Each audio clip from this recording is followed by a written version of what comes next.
welcome to How to OV, a video blog about the Office of Vocation Operations. My name is Bronwyn Corlett, and today I have Jenny Stevens here with me, the Office of Vocation Coordinator. Jenny is here to talk to us about the difference between the Office of Vocation and the Board of Vocation. So welcome, Jenny. Thank you for being with us. Well, you, Bronwyn. And so our question for today is, what is the difference between the Office of Vocation and the Board of Vocation? Well, I'm going to start by reading the famous manual, and section E is the new section about the Office of Vocation itself, so that's on page 97. The Office of Vocation is part of the structure of the United Church. The Board of Vocation is the elected body that oversees the Office of Vocation, honoring and living into intercultural mission and ministry. So I think of the Office of Vocation as being everything: the committees, the candidacy boards, the staff, the Indigenous Office of Vocation within the Office of Vocation, and then the Board of Vocation is the governing body. So it's the 15 people who are appointed by the General Council, and they're the ones that actually make decisions about the things that they have responsibility to make decisions about. So if there's a motion, for example, that goes to the Board of Vocation, they might edit the motion, but then they would approve it or disapprove it, and then it would be enacted, say, by the Office of Vocation? Yeah, that's one of the ways to think about it. So at the last Board of Vocation meeting, there were some technical matters coming through the credentialing committee related to somebody being a designated lay minister, for example, or somebody who was already commissioned and was seeking to be ordained. And so the Board of Vocation made that decision on the recommendation of the credentialing committee. They also received some proposals. So those would be things that would change policy. So the proposals included some modifications to the admission policy and procedures. There was also one about the registry of accredited ministry personnel, which the Board of Vocation has responsibility for. The candidacy boards are actually commissions of the Board of Vocation. So the Board of Vocation has given them authority around issues to do with candidacy. And then there are certain authorities and responsibilities that belong in the other committees. And I think we can see on the screen the chart of how those committees and boards fit together. The admission board is also a commission of the Board of Vocation. So the Board of Vocation has said, so in the matter of people coming in from other denominations, admission board, you have our authority in those matters. So another example of pragmatically the difference between the Board of Vocation and the Office of Vocation is if you were applying for pension, you would apply for your actual pension to Pension and Benefits. But we ask that you let the Office of Vocation know, because we need to update your dynamics record to indicate when you're drawing pension. So in that case, that's not going to the Board of Vocation. It's not a governance matter. It's an implementation tracking piece, and the staff deal with that. So you've mentioned also there are a few boards that report to the Board of Vocation, and then there are a few commissions. Is there a difference between those?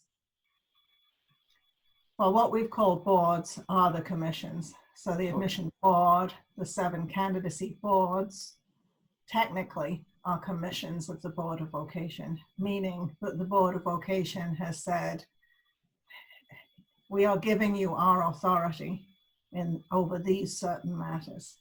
Right. So the boards are providing accountability reports to the Board of Vocation. But the Board of Vocation does not need to make decisions because they've delegated those decisions. But there's some other matters that they still have responsibility and authority for.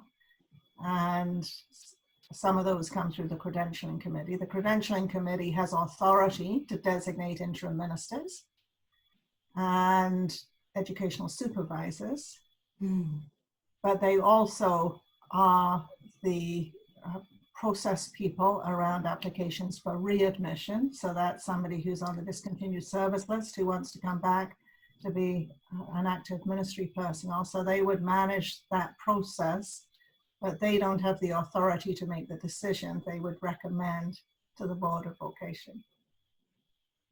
Okay, yeah, so the board oversees everything and, as you say, has accountability, but doesn't do all of the specific work. They've delegated some.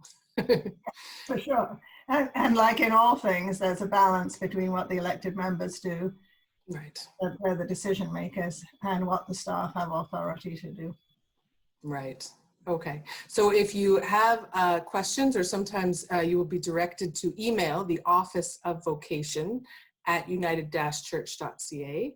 So that would be, I guess, managed by staff, but if it's appropriate that it go to the board, it would be sent on to the board.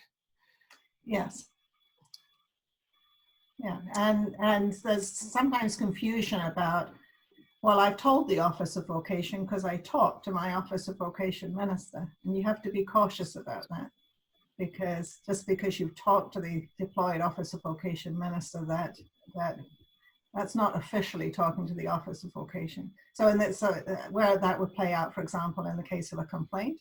So the Office of Vocation minister might partner with the pastoral relations minister in the regional council around some early interventions, around conflict or something in a pastoral relationship. But that doesn't escalate it to the point of a complaint that would go to the response committee. So a complaint would come to me, either directly to me or to Jennifer Jansen Ball, who's supporting the response committee, or via the Office of Vocation general mailbox. And then if it's in writing and it's clearly a complaint, then it would go to the response committee. But talking to your Office of Vocation minister is not making a complaint to the Office of Vocation to the level of it going to the response committee. Right. And in fact, having a conversation with your Office of Vocation minister could just be a confidential conversation that they expect, the Office of Vocation minister may expect that you don't want it to go any further unless you do a formal complaint, for example. Well, that's right. And the Office of Vocation minister may want to check out with you, is this a confidential consultation? Is this vocational conversation? Or is there something in this that needs to go beyond that into some formal process within the Office of Vocation? Well, thank you for hopefully clarifying some of these things. Is there anything else you think we need to know about the Office of Vocation versus the Board of Vocation? I don't think so. I think it parallels some of our other structures, so for example, we're all, as ministers, members of regional councils, but we're not sitting on the governing body, which is the executive. So it's similar, right? We're all accountable to the Office of Vocation, but only 15 people are sitting on the Board of Vocation of the governing body. Right. Or we can parallel the General Council. We're all part of the United Church of Canada. Only some get to go to the General Council, and very few people are on the executive and the governing body. And yet when we talk General Council, often what we actually mean is the General Council office and the staff. So I think that's kind of parallel. Yeah, and keeping all the vocabulary straight. Yeah. All right, well, thank you so much for your time today, and thank you for everybody who tuned in to learn more about the Office of Vocation versus the Board of Vocation. Take care, everyone.